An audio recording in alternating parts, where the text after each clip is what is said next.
My name is Victor Steigervall. I am from the German Institute of Jewish Research.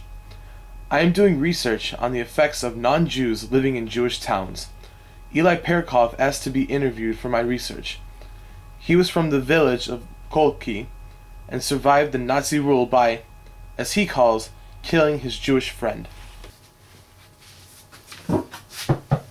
Come in. Please, have a seat. How are you today? I'm doing fine. That's good. I'd like to first start out by asking your name. My name is Eli Perkov. Where are you from, Eli? I'm from the town of Kolki.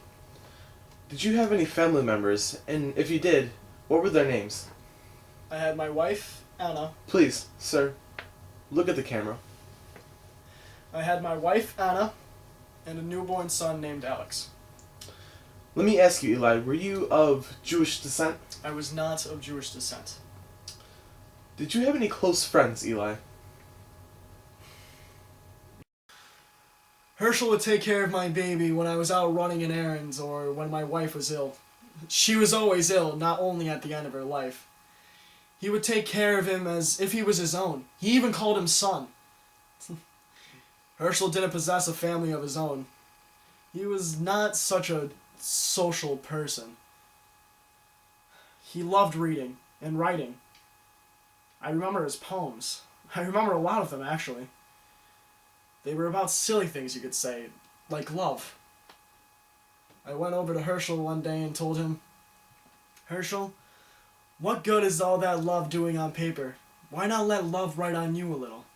But he was so stubborn. Or perhaps he was just timid. You were his friend.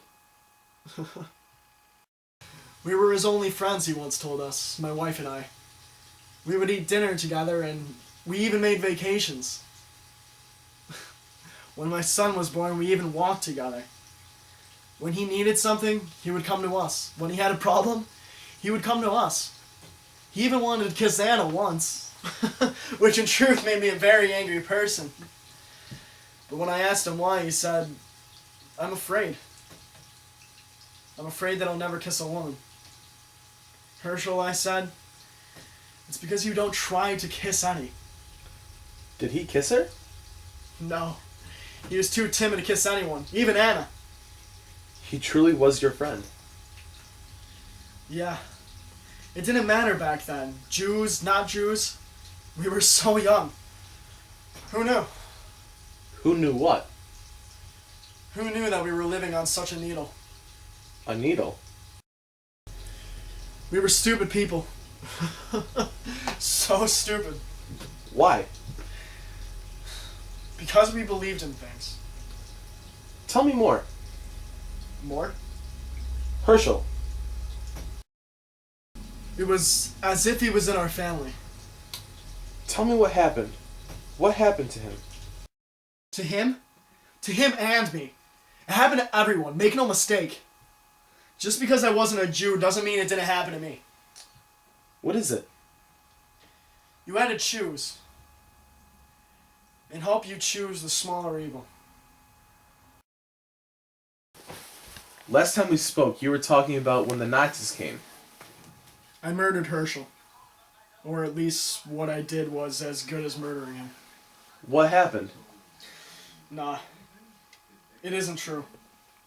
Herschel would have been murdered with or without me. But it's still as if I murdered him. They knew what they were doing.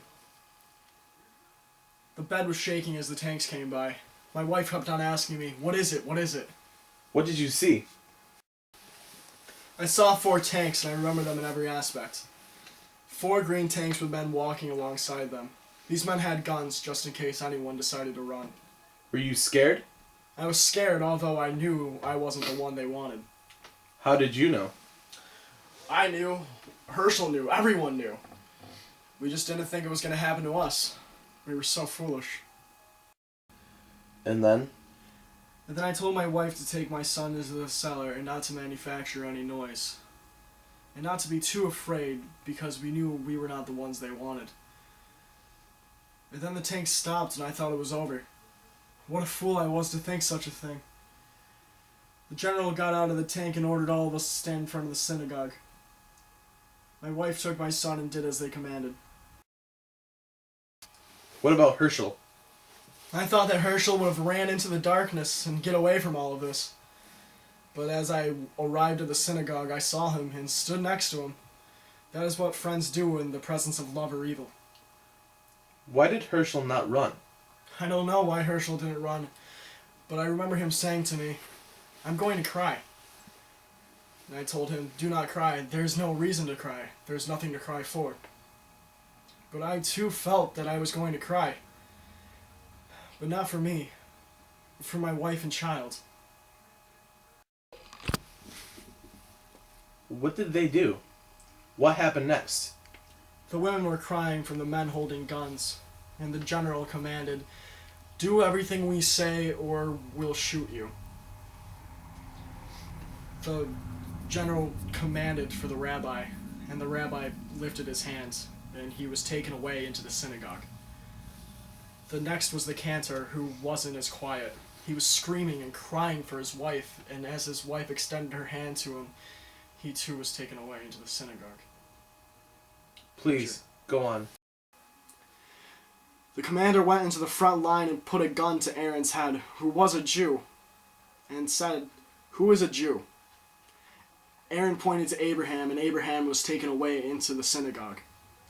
The next man in line was Leo, and Leo pointed at Aaron, and then Aaron was taken away into the synagogue. Leo said he was sorry, although I don't believe he was. As it all was happening, I felt Herschel's arm touch mine. He knew what would happen now? A woman in the fourth row tried to run away. The commander shouted something in the most monstrous, vile language you could ever imagine, and the guard shot her in the back of the head, her baby still in her arms. They dragged them both off into the synagogue, her baby still alive. My God. The commander went down the line. One Jew pointed at his cousin and another pointed at himself, unable to point at another. Although Herschel was still there. Maybe it was then no one even knew that he existed. The general went to one man and put the gun to his head, and he said, "Who is Jew?" The man said, "All the Jews are in the synagogue." The commander shot him in the head. Was he a Jew? I felt Herschel's arm brush mine again, and I knew what it was saying. It was saying, "I'm so afraid of dying." The general went to the next man in line and put the gun to his head. The man screamed and just started saying, "There are no more Jews. All the Jews are in the synagogue. Please, just don't kill me. Spare my life. Don't kill..." And then he also shot him in the head. I felt Herschel's hand grasp mine with much strength. He was my best friend. I would have let him kiss Anna. I would have let him even make love to her. But I am I, and my wife is my wife, and my baby is my baby. Do you understand? Do you understand what I'm trying to tell you? I pointed at Herschel. I'm the one who said he was a Jew. He cried, begging, pleading, "Tell everyone, tell them that there are no more Jews. All the Jews are in the synagogue." And all I could say was, it was okay. A young man about my age pushed branches into the synagogue and set them ablaze. The fire was made dead many times and had to be remade. The people inside were still alive, burning, dying. The ones outside survived. I looked at my wife and she kissed me on the forehead, and I kissed her on her mouth, and our tears mixed on our lips, and I kissed my son many, many times, and I held him with so much force that he cried. All I could say was, "I love you, I love you, I love you, I love you, I love you."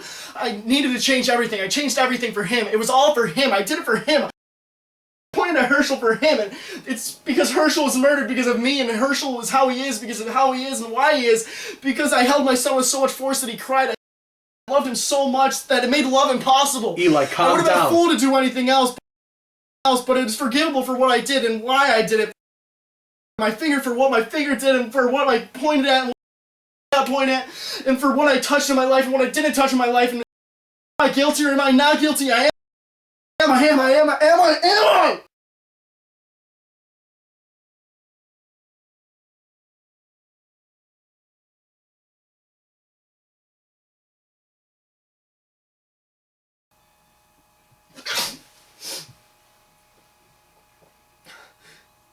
He was my best friend. And I killed him.